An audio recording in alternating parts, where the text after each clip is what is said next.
कहानी का नाम है रसिक संपादक, जिसे लिखा है मुंशी प्रेमचंद ने। नवरस के संपादक पंडित चोखेलाल शर्मा की धर्मपत्नी का जब से देहांत हुआ है, आपको स्त्रियों से विशेष अनुराग हो गया है और रसिकता मात्रा भी कुछ बढ़ गई है। पुरुषों के अच्छे अच्छे लेख रद्दी में डाल दिए जाते हैं, पर देवियों के लेख कैसे भी हो तुरंत स्वीकार कर लिए जाते हैं और बहुधा लेख की प्रशंसा कुछ इन शब्दों में की जाती है।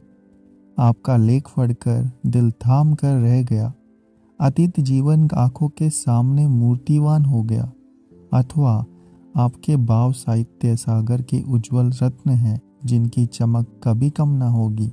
और कविताएं तो उनके हृदय की हिलोरे, विश्व वीणा की अमर तान, अनंत की मधुर वेदना, निशा की नीरव गान होती थी। प्रशंसा के साथ दर्शनों की उत्कृष्ट अभिलाषा भी प्रकट की जाती है। यदि आप कभी इधर से गुजरे तो मुझे न भूलिएगा। जिसने ऐसी कविता की सृष्टि की है, उसके दर्शनों का सौभाग्य हमें मिला तो अपने को धन्य मानूंगा। लेखिकाएं अनुराग में प्रोत्साहन से भरे पत्र पाकर फूली ना समाती। जो लेख आभागे भिक्षुकों की बाती कितनी ही पत्र पत्रिकाओं के द्वार से निराश लौट आए थे, उनका इतना आदर पहली बार ऐसा संपादक जन्मा है जो गुणों का पारखी है। और सभी संपादक अहमन्य है, अपने आगे किसी को समझते ही नहीं। जरा सी संपादक की क्या मिल गई, मानो कोई राज्य मिल गया। इन संपादकों को कई सरकारी पद मिल जाए तो अंधेर मचा दे। वह तो कहा कि सरकार इन्हें पूछती नहीं। उसने बहुत अच्छा किया जो ऑर्डिनेंस पास कर दिए। और स्त्रियों से द्वेष करो, यह उसी का दंड है। यह भी संपादक ही है, कोई घास नहीं छीलते। और संपादक भी एक जगत विख्यात पत्र के नवरस सब पत्रों में राजा है। चोखेलाल जी के पत्र की ग्राहक संख्या बड़े बेग से बढ़ने लगी। हर डाक से धन्यवादों की एक बाढ़ सी आ जाती और लेखिकाओं में उनकी पूजा होने लगी। ब्याह, गोना, मुंडन, जन्म मरण के समाचार आने लगे। कोई आशीर्वाद मांगती, कोई उनके मुख से सांत्वना के 2 शब्द सुनने की अभिलाषा करती, कोई उनसे घरेलू संकटों में परामर्श पूछती और महीने में 10-5 महिलाएं उन्हें आकर दर्शन भी दे जाती। शर्मा जी उनकी अवाई का तार या पत्र पाते ही स्टेशन पर जाकर उनका स्वागत करते, बड़े आग्रह से उन्हें एक आध दिन ठहराते, उनकी खूब खातिर करते। सिनेमा के फ्री पास मिले हुए थे, खूब सिनेमा दिखाते। महिलाएं उनके सद्भाव से मुग्ध होकर विदा होती। मशहूर तो यहाँ तक है कि शर्मा जी का कई लेखिकाओं से बहुत ही घनिष्ठ संबंध हो गया। लेकिन इस विषय में हम निश्चित पूर्वक कुछ नहीं कह सकते। हम तो इतना ही जानते हैं कि जो देवियाँ एक बार यहाँ आ जाती, वह शर्मा जी की अनन्य भक्त हो जाती। बेचारा साहित्य का कुटिया का तपस्वी था, अपने विदुर जीवन की निराशाओं को अपने अंतस्थल में संचित रखकर मुख वेदना में प्रेम माधुर्य का रसपान कर रहा है। संपादक जी के जीवन में जो कमी आ गई थी, उनकी कुछ पूर्ति करना महिलाओं ने अपना धर्म सा मान लिया। उनके भरे हुए भंडार में से अगर एक शुद्धित प्राणी को थोड़ी सी मिठास दी जा सके तो उससे भंडार की शोभा है। कोई देवी पार्सल से आचार भेज देती, कोई लड्डू। एक ने पूजा का ऊनी आसन अपने हाथों से बनाकर भेज दिया। एक देवी महीने में एक बार आकर उनके कपड़ों की मरम्मत कर देती थी। दूसरी महीने में 2-3 बार आकर उन्हें अच्छी अच्छी चीज़ें बनाकर खिला जाती। अब वह किसी एक के ना होकर सब के हो गए। स्त्रियों के अधिकारों को उनसे कड़ा रक्षक शायद ही कोई मिले। पुरुषों से तो शर्मा जी को हमेशा तीव्र आलोचना ही मिलती थी। श्रद्धामय सहानुभूति का आनंद तो उन्हें स्त्रियों में ही पाया। एक दिन संपादक जी को एक ऐसी कविता मिली जिसमें लेखिका ने अपने उग्र प्रेम का रूप दिखाया था। अन्य संपादक उसे अश्लील कहते, लेकिन चोखेलाल इधर बहुत उदार हो गए थे। कविता इतने सुंदर अक्षरों में लिखी हुई थी, लेखिका का नाम इतना मोहक था कि संपादक जी के सामने उसका एक कल्पना चित्र सा आकर खड़ा हो गया। भावुक प्रकृति, कोमल गीत, याचना भरे नेत्र, बिंब अंदर, चंपई रंग, अंग अंग में चपलता भरी हुई, पहले गोंद की तरह शुष्क और कठोर, आर्द्र होते हुए ही चिपक जाने वाली। उन्होंने कविता 2-3 बार पढ़ी। हर बार उनके मन में सनसनी दौड़ी। क्या तुम समझते हो मुझे छोड़कर भाग जाओगे? भाग सकोगे? मैं तुम्हारे गले में हाथ डालूंगी, मैं तुम्हारी कमर में करपास कस दूंगी, मैं तुम्हारी पाँव पकड़कर रोक लूंगी, तब उस पर सर रख दूंगी। क्या तुम समझते हो मुझे छोड़कर भाग जाओगे? छोड़ सकोगे? मैं तुम्हारे अधरों पर अपने कोपल चिपका दूंगी। उस प्याले में जो मादक सुधा है उसे पीकर तुम मस्त हो जाओगे। क्या तुम समझते हो मुझे छोड़कर भाग जाओगे? कामाक्षी। शर्मा जी को हर बार इस कविता में एक नया रस मिलता था। उन्होंने उसी क्षण कामाक्षी देवी के नाम यह पत्र लिखा। आपकी कविता पढ़कर मैं कह नहीं सकता मेरे चित्त की क्या दशा हुई। हृदय में एक ऐसी तृष्णा जाग उठी है जो मुझे भस्म किए डालती है। नहीं जानता इसे कैसे शांत करूं। बस यही आशा है कि इसको शीतल करने वाली शुदा भी वही मिलेगी जहाँ से यह तृष्णा मिली है। मन पतंग की बाती जंजीर तोड़ाकर भाग जाना चाहता है। जिस हृदय से भाव निकले हैं उसमें प्रेम का कितना अक्षय भंडार है। उस प्रेम का जो अपने को समर्पित कर देने में ही आनंद पाता है। मैं आपसे सत्य कहता हूँ कि ऐसी कविता मैंने आज तक नहीं सुनी थी। इसने मेरे अंदर जो तूफान उठा दिया है वह मेरी विदुर शांति को छिन भिन किए डालता है। आपने एक गरीब की फूस की झोपड़ी में आग दी है, लेकिन मन यह स्वीकार नहीं करता कि वह केवल विनोद कीड़ा है। इन शब्दों में मुझे एक ऐसा हृदय छिपा हुआ ज्ञात होता है जिसने प्रेम की वेदना सही है, जो लालसा की आग से तपा है। मैं इसे परम सौभाग्य समझूंगा यदि आपके दर्शनों का सौभाग्य कर सका। यह कुटिया अनुराग की भेंट के लिए आपका स्वागत करने को तड़प रही है। तीसरे दिन ही उत्तर आ गया। कामाक्षी ने बड़े भावुकतापूर्ण शब्दों में कृतज्ञता प्रकट की थी और अपने आने की तिथि बताई थी। आज कामाक्षी का शुभागमन है।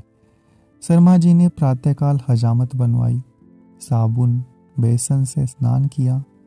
महीन खद्दर की धोती, कोकटी का ढीला चुन्नटदार कुर्ता, मलाई के रंग की रेशमी चादर ठाठ से कार्यालय में बैठे तो सारा दफ्तर चमक उठा। दफ्तर की भी खूब सफाई कर दी गई थी। बरामदे में गमले रखवा दिए गए थे। मेज पर गुलदस्ते सजा दिए गए थे। गाड़ी 9 बजे आती है, अभी 8:30 बज रहे हैं। 9:30 तक यहाँ आ जाएगी। इस परेशानी में कोई काम नहीं हो रहा। बार बार घड़ी की ओर ताकते हैं, फिर आईने में अपनी सूरत देखकर कमरे में टहलने लगते हैं। मूंछों से 2-4 बाल पके हुए नजर आ रहे हैं। उन्हें उखाड़ फेंकने का इस समय कोई साधन नहीं है। कोई हर्ज नहीं है। इससे रंग कुछ और ज्यादा ही जमेगा। प्रेम जब श्रद्धा के साथ आता है तब वह ऐसा मेहमान हो जाता है जो उपहार लेकर आया हो। युवकों के लिए प्रेम खर्चीली वस्तु है, लेकिन महात्माओं या महित्मापन के समीप पहुंचे हुए लोगों का प्रेम उल्टे और कुछ ले आता है। युवक जो रंग बहुमूल्य उपहारों से जमाता है, ये महात्मा या अर्ध महात्मा लोग केवल आशीर्वाद से जमा लेते हैं। ठीक 9:30 बजे चपरासी ने आकर कार्ड दिखाया। लिखा था कामाक्षी। शर्मा जी ने उसे देवी जी को लाने की अनुमति देकर एक बार फिर आईने में अपनी सूरत देखी और एक मोटी सी पुस्तक पढ़ने लगे, मानो स्वाध्याय में तन्मय हो गए हैं। एक क्षण में देवी जी ने कमरे में कदम रखा। शर्मा जी को उनके आने की खबर न हुई। देवी जी डरते डरते समीप आ गई। तब शर्मा जी ने चौंक कर सिर उठाया, मानो समाधि से जाग पड़े हो, और खड़े होकर देवी जी का स्वागत किया। मगर यह वह मूर्ति न थी जिसकी उन्होंने कल्पना कर रखी थी। एक काली, मोटी, अधेड़, चंचल औरत थी जो शर्मा जी को इस तरह से घूर रही थी मानो उसे पी जाएगी। शर्मा जी का सारा उत्साह, सारा अनुराग ठंडा पड़ गया। वह सारी मन की मिठाइयाँ जो वह महीनों से खा रहे थे, पेट में शूल की बातें चुभने लगी। कुछ कहते सुनते ना बना, केवल इतना बोले, संपादकों का जीवन बिल्कुल पशुओं का जीवन है। सिर उठाने का समय नहीं मिलता। उस पर कार्य दिखे से इधर मेरा स्वास्थ्य भी बिगड़ रहा है। रात ही से सिर दर्द से बेचैन हूँ। आपकी क्या खातिर करूँ? कामाक्षी देवी के हाथ में एक बड़ा सा पुलिंदा था। उसे मेज पर पटक कर रुमाल से मुंह पोंछकर मृदु स्वर में बोली, यह तो आपने बड़ी बुरी खबर सुनाई। मैं तो एक सहेली से मिलते जा रही थी, सोचा रास्ते में आपके दर्शन करती चलूं। लेकिन जब आपका स्वास्थ्य ठीक नहीं तो कुछ दिन रहकर आपका स्वास्थ्य सुधारना पड़ेगा। मैं आपके संपादन कार्य में भी आपकी मदद करूंगी।